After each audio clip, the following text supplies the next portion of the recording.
subscribe iliyoko chini ya video hii. Asante.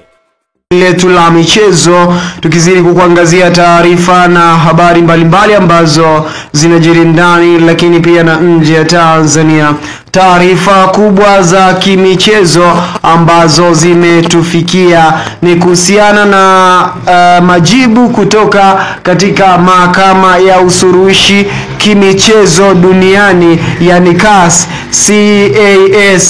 Rasmi CAS wametoa majibu ya kesi ambazo zilikuwa zikiendelea, kesi mbalimbali, na moja ya kesi kubwa iliyokuwa ikisubiriwa katika ukanda wa Afrika Mashariki na Kati ni hatima ya dabi ya Kariakoo. Klabu ya Young African mara baada ya kuona umeahirishwa mchezo wa dabi uliopaswa kuchezwa tarehe 8 ya mwezi wa 3 mwaka 2025 dhidi ya watani zao wa Simba, ambapo Yanga ndiye alikuwa host wa mchezo. Yanga wao walifuata taratibu zote za mchezo ikiwepo warm up, kutoa line up na kufika kiwanjani, japo tayari bodi ya ligi walikuwa washahairisha mchezo huo.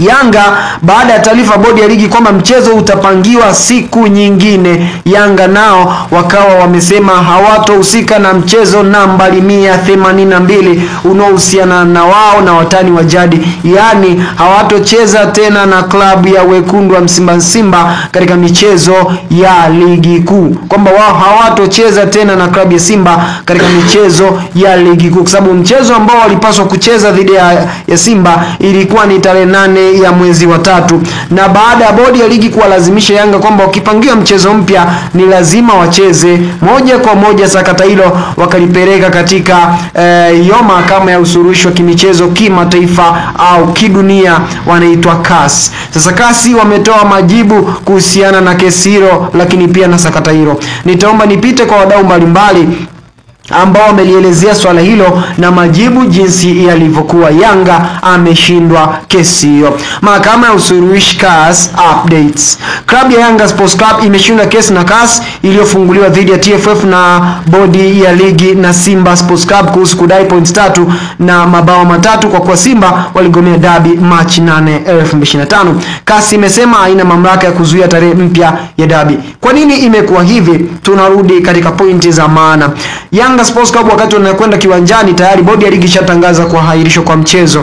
Yanga ni vipi wanadai points 3 pamoja na magoli 3 wakati wanaingia uwanjani? Hakuna aliyowaamuru, yani hakuna ambaye aliwakagua kuanzia wachezaji lakini pia na kukagua mchezo kwa ujumla. Huwa zinakaguliwa nyavu, zinakaguliwa engo zote kama ziko sawa, lakini pia wanakaguliwa kama magolikipa wamefika langoni kwa timu zote mbili. Iwapo golikipa sehemu moja amefika mwingine hajafika, watakaguliwa wa timu moja, kisha watapewa dakika 15. Zikiisha timu nyingine haijafika uwanjani, basi mwamuzi atapiga filimbi na mchezo utaahirishwa, timu nyingine itapewa points 3 pamoja na magoli 3. Lakini kwa Yanga haikuwa hivyo. Lakini upande wa hii mahakama ya usuluhishi wao wanaiuliza Yanga, kama Yanga iliona imefeli upande wa bodi ya ligi, basi swala hili ingelipeleka katika kamati ya rufaa na nidhamu ndani ya TFF, lakini Yanga walivuka stage, na CAS ni ngumu sana kuingilia masuala ya ligi husika. Kama kuna mamlaka nyingine, bado timu moja haijapita katika mamlaka hizo, imevuka na kwenda katika mamlaka nyingine zaidi.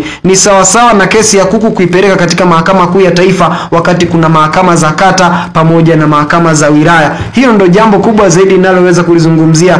Kesi ya kuku unaipeleka katika mahakama kuu za kitaifa na wakati kuna mahakama za kata pamoja na wilaya. Ndio jambo kubwa ambalo naweza kusema kwamba Yanga Sports Club walilifanya. Tukipitia zile updates za baadhi ya watu ambao wamezungumzia swala hili, tunapitia kwa huyu anaitwa Sports Arena Tanzania. Wao wameandika hivi katika upande wa Instagram wakizungumzia swala hilo kwamba Yanga Sports Club yaangukia pua CAS, dabi iko pale pale. Katika mvutano mkali wa kisheria, Yanga Sports Club imejikuta ikipata pigo baada ya mahakama usuluhishi wa kimichezo CAS and CAS kutupilia mbali ombi lao la kuzuia kupangwa kwa tarehe mpya ya mechi ya watani wa jadi dabi ya Kariakoo. Yanga walikuwa wamewasilisha maombi ya wakitaka mechi hiyo isichezwe hadi pale rufaa yao kuhusu mchezo wa awali dhidi ya Simba itakaposikilizwa kikamilifu. Hata hivyo, CAS imetoa msimamo kuwa haina mamlaka ya kuzuia upangaji wa ratiba ya mechi na badala yake imeitaka Yanga kuwasilisha kesi yao ya msingi katika shirikisho la mpira wa miguu Tanzania